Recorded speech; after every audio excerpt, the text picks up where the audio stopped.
याज मालकी आप शिफाशरी में लिखते हैं, फरमाते हैं कि सादून खुलानी के पास एक कबीला कतामा के लोग आए और आकर कहने लगे कि एक शख्स को लोगों ने कत्ल किया, हमने उसको जलाना चाहा, वो उसका बदन ही नहीं जल रहा, सफ़ेद है उसका बदन।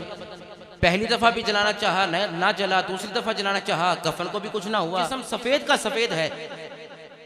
तो सादून खुलानी फरमाने लगे, क्या इस शख्स ने 3 हज तो नहीं किए थे? इस शख्स ने 3 हज तो नहीं किए थे? क्योंकि मेरे पास हजूर की एक हदीस पहुंची है। लोग कहने लगे, कबीला कतामा के लोग कहने लगे, सादून खुलानी आप बताएं वो हदीस क्या है?